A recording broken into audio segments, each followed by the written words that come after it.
آپ سن رہے ہیں دا کوئنٹ اور میں ہوں الف۔ میں کہانیاں سناتا ہوں، کچھ قصے، کچھ کہانیاں جو یادوں سے بنی ہیں،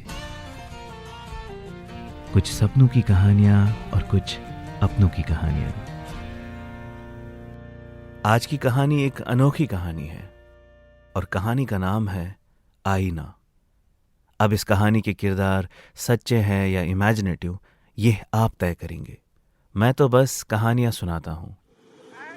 دیکھیے بھیا، فائنل پرائس تو 1500 روپے۔ جنپت مارکیٹ کے ایک اینٹیک شاپ کی صبح اور دو آوازیں آپس میں بات کر رہی ہیں۔ یہ ہے دوندر اینٹیک کے مالک دوندر پال جی، اور یہ میری قیمت لگا رہے ہیں۔ او، میں کون ہوں؟ آپ سوچ رہے ہوں گے۔ میں تو ایک آئینہ ہوں، اور میں یہاں پچھلے کئی سالوں سے اس اینٹیک شاپ کے گرد آلود کونے میں پڑا ہوا ہوں۔ پر میری کہانی نہ تو یہاں شروع ہوئی ہے اور مجھے امید ہے یہاں ختم بھی نہیں ہوگی۔ دوندر جی نے میری قیمت 1500 روپے طے کی ہے، اور اس سے پہلے جس کے پاس تھا وہاں 3000 تھی، اس سے پہلے 10,000 روپے۔ یہ سب لوگ میری اصل قیمت نہیں لگا پائیں گے۔ ان کو تو میری کہانی ہی نہیں پتا، میں کون ہوں اور کہاں سے آیا ہوں۔ میں نے کئی ریاستیں بستی اور اجڑتی دیکھی ہیں، اور میری عمر قریباً 150 سال کی ہے۔ میں کافی بزرگ آئینہ ہوں۔ میں تو کبھی سوچا بھی نہیں تھا کہ اس طرح سے میں بازار میں نیلام کیا جاؤں گا۔ میں نے انسانوں کو بڑی نزدیکی سے دیکھا ہے۔ آپ کو یہ جان کے حیرانی ہوگی کہ میرا تعلق آخری مغل بادشاہ، میرے مشفق، میرے اصلی مالک بہادر شاہ ظفر سے ہے۔ پر میں وہاں تک کیسے پہنچا، وہ بھی ایک قصہ ہے۔ چلیے آپ کو اپنی کہانی سناتا ہوں۔ سن 1855 شاہجہان آباد، جسے آپ آج کل پرانی دلی کے نام سے جانتے ہیں، اسی جگہ پر میری تخلیق ہوئی۔ صبح کے دودھیا کوہرے کے بیچ سے جامع مسجد کے مینار سے نجیب میاں کی اذان گونجتی ہوئی شاہجہان آباد کی گلیوں سے استاد اظہر علی کے گھر تک آئی۔ شہر خاص میں بسے اس کوچے چالان کے خاصم خاص کاریگر۔ یہ اوپر والے کی مہر تھی کہ استاد اظہر علی کاریگری کے میدان میں کافی امیر تھا۔ جس چیز کی طرف بھی توجہ دیتا وہ ایسا شاہکار بنتا کہ لوگ حیران رہ جاتے تھے۔ استاد اظہر علی کی شہرت پاس کے چھوٹے بڑے شہروں سے آئے تاجر اور کاریگروں میں تیزی سے پھیلتی گئی۔ چٹائی سے لے کر سنگ مرمر کا کام ہو، خطاطی کا کام ہو، یا پھر خصوصی ہنر لکڑی کے شاہکار بنانا، اظہر علی کسی جادوگر سے کم نہیں تھا۔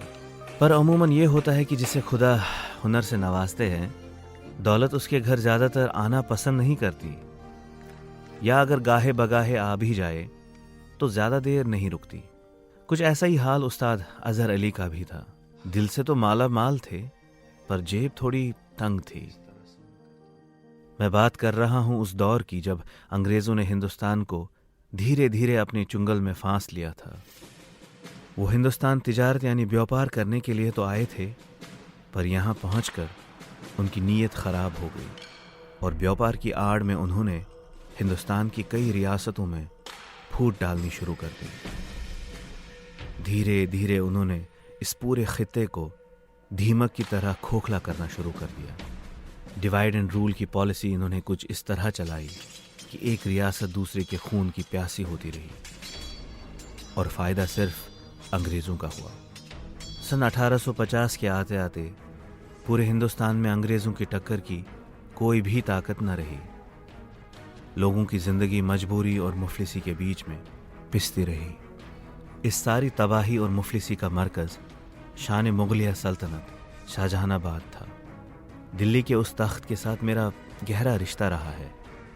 میری کہانی بھی دلی شہر کی طرح ایک دلچسپ بیانی ہے۔ فی الحال میں آپ کو واپس کوچے چالان میں لے جاتا ہوں۔ اظہر علی روز کی طرح صبح سویرے اٹھ کر اپنے گھر کے آنگن میں اس لکڑی پر کام کر رہا تھا جس پر وہ پچھلے 3 ماہ سے روزانہ کام کرتا آیا ہے۔ ہتھوڑی کی ٹھک ٹھک، اوزاروں کی گھس پٹ کی آواز کے بیچ کوچہ چالان کے اس گھر میں دن کی شروعات ہوتی ہے۔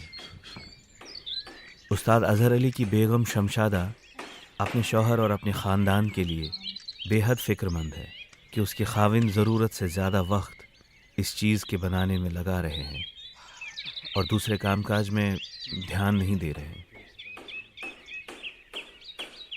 ہتھوڑے کی ٹھک ٹھک کی آواز سے اظہر علی کے 2 بیٹے عماد علی اور عامر علی بھی جاگ گئے. عماد علی اپنی ماں سے جو کھڑکی سے اظہر علی کو کام کرتے دیکھ رہی تھی ادھ کھلی آنکھوں سے بولا،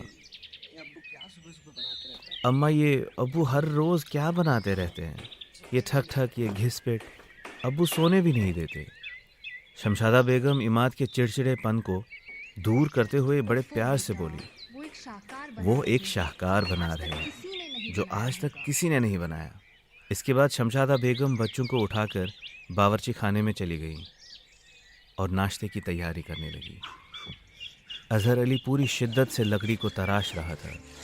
وہ بڑی بے صبری سے انتظار میں تھا کہ کب بہار آئے گی، اور ہر سال کی طرح اس سال بھی شاہی محل میں سالانہ نمائش لگے گی. مغلیہ سلطنت میں برسوں سے یہ رواج عائد تھا کہ شاہجہان آباد کے اور باقی شہروں سے آئے بہترین ہنرمند کاریگر اور فنکار اپنے فن اور کاریگری کا مظاہرہ بہار آتے ہی شان ہندوستان نام کے ایک شاہی نمائش میں کرتے تھے.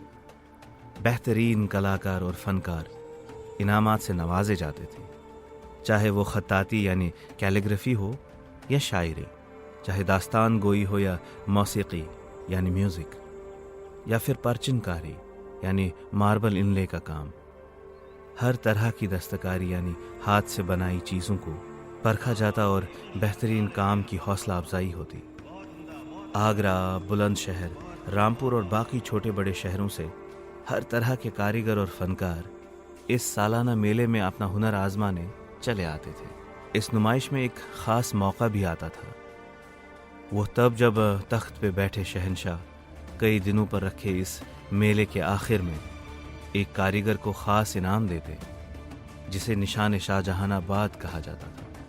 استاد اظہر علی کی نگاہ اس سال کے نشان شاہ جہان آباد پر ہی ٹکی ہوئی تھی، اور اسی لیے وہ اپنی محنت اور لگن سے کچھ ایسی چیز بنانا چاہ رہا تھا جو شہنشاہ وقت نے دیکھی ہی نہ ہو.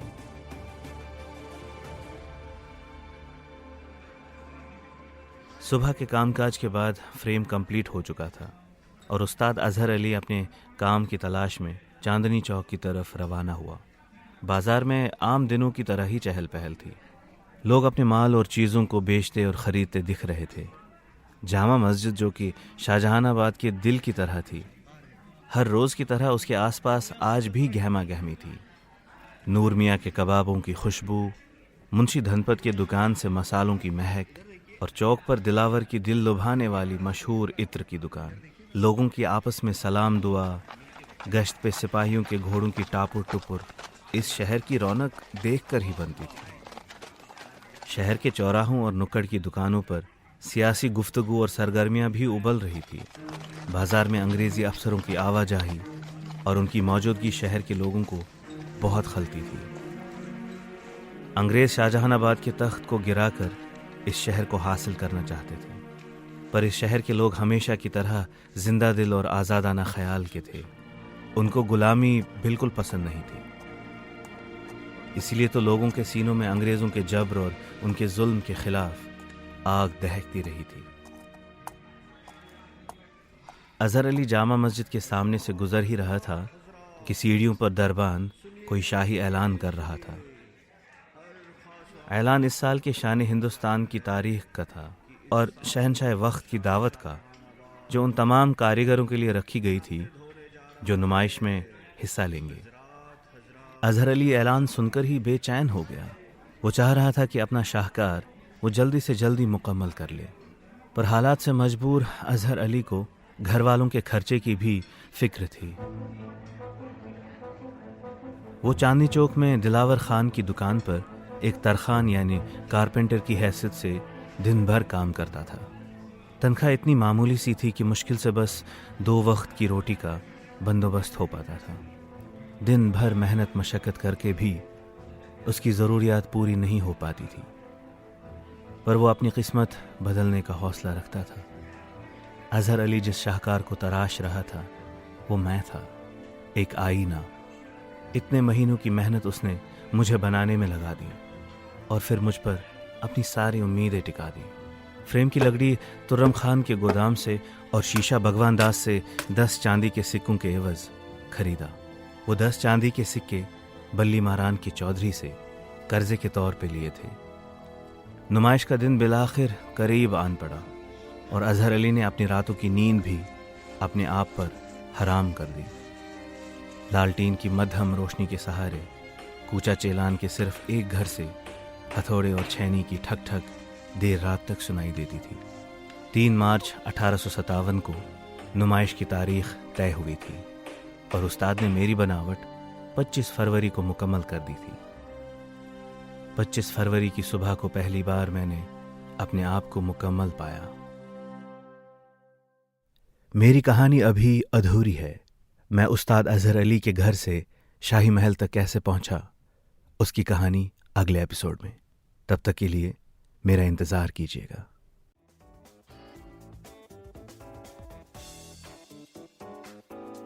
Thanks for listening. Log on to the Quince website and check out our other podcasts.